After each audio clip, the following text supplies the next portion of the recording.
सामने आप लोग जो फूलों से भरा पौधा देख रहे हैं, ये चंपा का पौधा है। बहुत ही खूबसूरत इसके पुष्प होते हैं, इंग्लिश में इसको प्लूमेरिया कहते हैं।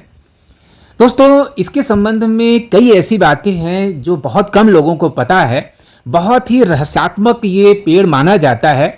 गमले से लेकर जमीन तक इसको कहीं भी आप लगा दें, फूल देता ही देता है। सड़कों के किनारे आपने देखा होगा, बहुत ही कम केयर इसकी करनी पड़ती है।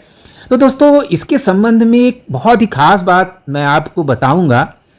दोस्तों, क्या आपने ये कभी अनुभव किया है कि फूलों पर मंडराने वाले भंवरे चंपा के फूलों के पास क्यों नहीं आते हैं? इसके संबंध में साहित्य में कहा गया है, चंपा तुझमें 3 गुण, रूप रंग और बास, अवगुण तो बस एक है, भ्रमर ना आवे पास। तो प्राचीन काल से ही कहा गया है कि भंवरे इसके ऊपर नहीं आते हैं। तो इसके संबंध में हमारे खासतौर से जो ब्रज साहित्य है उसमें कुछ बातें कही गई हैं और मैं आपको बताता हूं। एक श्लोक के माध्यम में कहा गया है, श्याम बरन भंवरा लखे चंपा बरणी राधा, जान श्याम सुत स्वयं को मात भाव से राधा। तो क्या आपने समझा? लोक कथा यह है कि काले रंग का भंवरा खुद को कृष्ण का अंश और राधा को माता के समान मानता है। इसलिए मातृभाव के कारण भंवरा कभी भी राधा के स्वरूप यानी उनके जो फूल का स्वरूप है चंपा का पुष्प, उस पर जाके कभी नहीं बैठता। भंवरे को कृष्ण का स्वरूप और जो पुष्प होता है पीले रंग का हल्का, उसको राधा का प्रतीक माना गया है। और कृष्ण के भक्त यही मानते हैं कि जो भंवरा काला है तो वो कृष्ण जी को अपने पिता के समान मानता है, और राधा को माता के समान मानने के कारण वो कैसे जो है फूल पे जा सकता है, सोचने वाली बात है। हालांकि जो वैज्ञानिक दृष्टिकोण है वो ये कहता है कि इसमें जो है ना मकरंद नहीं होता है, इसमें पराग पाया जाता है। जो पॉलिनेशन इसमें होता है वो जो भृंग होते हैं ना, बीटल्स, उनकी वजह से होता है, न कि भंवरों और तितलियों की वजह से। तो ये ऐसी कहानी प्रचलित है। और आप देख ही रहे हैं कि इसको कट करने पर इसमें दूध जैसा सैप निकलता है। तो इस तरह के जो दूध वाले पेड़ पौधे होते हैं जिसको कट करने पर दूध जैसा इस तरह से सैप निकले, उनकी कटिंग बड़े आराम से लग जाती है। तो ये देखिए, और जब भी इसको लगाना हो ना तो इसको थोड़ा सा सूखने के लिए रख देना चाहिए, और अगर तुरंत लगाना है तो कोई फंगीसाइड का प्रयोग करके तभी आप लगाएं इसमें, वरना क्या है ना कि फंगस लगने का डर बना रहता है। तो आप देख ही रहे हैं दोस्तों, 5 पंखुड़ियाँ इसमें होती हैं एक फूल में, और 5 पंखुड़ियाँ होती हैं। और ये पांचों पंखुड़ियाँ ऐसा माना जाता है कि जो 5 तत्व होते हैं, क्षिति जल पावक गगन समीरा, इन पांचों के प्रतीक स्वरूप हैं।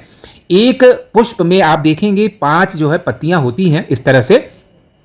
तो ये देखिए 5 आपको दिख रहे होंगे, 1 2 3 4 5। तो पांचों जो है, जो 5 तरह के तत्व जिससे मानव का शरीर बनता है, क्षिति यानी आकाश, जल, पावक मतलब अग्नि, गगन आकाश, और समीरा मतलब वायु, ये पांचों तत्व का ये प्रतिनिधित्व करता है ये चंपा का पुष्प। इसके संबंध में जो दूसरी कहानी भी बहुत ही इंपॉर्टेंट है, और जो मान्यता है कि भगवान शंकर को अति प्रिय होने के बावजूद ये उनको चढ़ाया नहीं जाता है। बात यह है कि खुद शिव जी ने नाराज होकर के चंपा के पुष्प को श्राप दे दिया था, उनसे झूठ बोलने या कुछ बातें छिपाने के कारण ऐसा श्राप मिला था। लेकिन बाद में जो है शंकर भगवान को दया आ गई, तो उन्होंने कहा कि उनके प्रांगण में इसका पेड़ लगाया जा सकता है, लेकिन उनको चढ़ाया नहीं जा सकता है। कहीं कहीं ये भी उल्लेख है कि नारद जी ने उसको श्राप दिया था। कहानी कुछ इस तरह से है कि एक राजा थे, वो शिव के बड़े भक्त थे, और एक और भक्त था जो कि रोज मंदिर में पूजा करने के लिए शंकर भगवान के आता था, और शिव जी को रोज चंपा के पुष्प राजा जी चढ़ाते थे। तो अचानक कभी उनकी दृष्टि इस बात पर भी पड़ी कि वो जो कीमती चीज़ें भी शिव जी पर चढ़ाते हैं वो अक्सर गायब हो जाया करती हैं। तो बाद में पता चला कि वो जो दूसरा भक्त है वो भी पूजा करने आता है, और वो कीमती चीज़ें उठा ले जाता है फूल हटा करके। तो रोज फूल वहाँ से हटा हुआ देख करके राजा ने पता जब लगवाया तो पता लगा कि वो जो भक्त है दूसरा, उसने ऐसा काम किया है। तो वो भक्त जो है उसने जो है खुद चंपा के पेड़ को साक्षी बना दिया है, और चंपा का जो पेड़ है वो उस भक्त के पक्ष में कि इस दृष्टि से भक्त के पक्ष में बोल गया कि कहीं नाराज होकर के राजा उसको प्राणदंड न दे दें। और ये बात जो है शंकर भगवान, क्योंकि वो राजा शंकर भगवान के भक्त थे, तो शंकर भगवान को तो ये पता चल ही गई थी कि क्या असली कारण है। तो दोस्तों इस कारण से शंकर भगवान ने उसको श्राप दे दिया कि अब तुम हमारी पूजा में प्रयोग किए जाने योग्य नहीं हो। तो इसने चंपा के वृक्ष ने बहुत अनुनय विनय की, तो शंकर भगवान दयालु हैं ही, उनको दया आ गई और उन्होंने कहा कि ठीक है भाई, तुम हमारे प्रांगण में कहीं भी रह सकते हो, लेकिन हमारे ऊपर तुमको चढ़ाया नहीं जा सकता है। तो ऐसी मान्यता है दोस्तों। तो चंपा का वृक्ष जो है बहुत ही खूबसूरत होता है और इसको हमेशा वायव्य कोण में लगाना चाहिए, किसी और दिशा जैसे ईशान कोण और इस तरह से किसी अन्य दिशा में आपको नहीं लगाना चाहिए। सिर्फ वायव्य कोण यानी उत्तर पश्चिम दिशा में ही इसको लगाना चाहिए, तभी इसका जो है शुभ आपको देखने को मिलेगा। और दूसरी चीज़, क्योंकि ये दूध वाला पौधा है, इसको कट करने पर दूध जैसा सैप निकलता है, इसलिए आप इसको इंडोर में कभी ना रखें, बाहर रखें, अपने बालकनी में रख सकते हैं या खुले गार्डन में रख सकते हैं। तो वास्तु के हिसाब से भी ये बहुत ही पॉपुलर पौधा है, बस थोड़ा सा ध्यान रखना चाहिए इसकी दिशा का।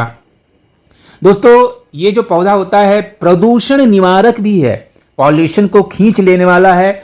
आसपास जितनी भी धूल धक्कड़ ये सब आपको देखने, धुआं या पॉल्यूटिंग गैसें जैसे जो है तमाम तरह की जो है गाड़ियों से निकलने वाला धुआं, इस तरह के उनको एब्जॉर्ब कर लेता है। चंपा यानी प्लूमेरिया के संबंध में आज मैंने आपको कुछ खास ऐसी बातें बताई जो बहुत कम लोगों को मालूम है, बहुत लोगों को मालूम भी है लेकिन बहुत लोगों को नहीं भी मालूम है।